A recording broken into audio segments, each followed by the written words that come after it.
இன்னைக்கு கர்த்தருடைய கண்கள் உங்களை பார்த்துக்கிட்டே இருக்கு. எத்தனை பேர் அதை நம்புறீங்க? உங்களுடைய அறைகளுக்குள்ளாக நீங்கள் இருக்கும் பொழுதும் கர்த்தர் உங்களை பார்க்கிறார்.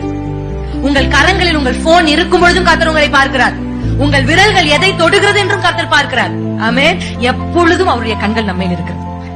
இந்த யோசேப்பு பாவத்திலிருந்து எஸ்கேப் ஆனதுக்கு ஒரே காரணம் என்ன தெரியுமா? கர்த்தர் என்னை பார்க்கிறார். அல்லேலூயா. நீங்க ஆண்டவருக்காக எப்ப வாழணும்னு நினைக்கிறீங்களோ அப்பதான் உங்களை சுற்றி சுற்றி வருவாங்க. அல்லேலூயா.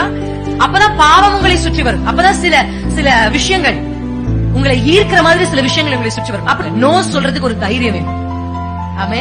ஒரு 5 பேர் இருக்காங்க, 5 பிள்ளைங்க, அவங்க ஃப்ரெண்ட்ஸ் நீங்க சேர்ந்து ஒரு முடிவு எடுக்கிறீங்க. இன்னைக்கு லீவ், அதனால நம்ம எங்கயாவது வெளியில போலாம் அப்படின்னு உடனே அவங்க ஒரு சினிமாக்கு போவோம், அதை பார்க்க போவோம், இதை பார்க்க போவோம் சொல்லும் பொழுது, ஐயோ நம்ம நோன்னு சொல்லிட்டா நம்ம ஃப்ரெண்ட்ஸ் நம்மள விட்டுடுவாங்களோ, நம்ம கிட்ட பேசாம போயிருவாங்களோ அப்படின்னு பயந்து நீங்க ஒரு தலையாட்டாம அந்த இடத்துல நோ நோ நோ நான் அதெல்லாம் வரமாட்டேன்னு சொல்றீங்க பாருங்க. அதுதான் கட்ஸ்.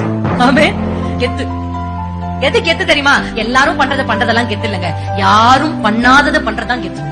ஹல்லேலூயா.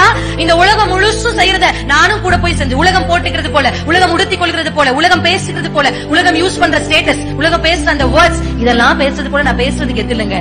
எல்லாருக்கும் நடுவில் ஒரு நோவா மாத்திரம் no no no no no எல்லாத்துக்கும் நோ சொல்லிட்டே வராரு. ஹல்லேலூயா. கர்த்தர் பார்த்தார், இவனை போல இந்த பூமியில ஒருத்தனும் இல்ல. So I'm taking him in my life.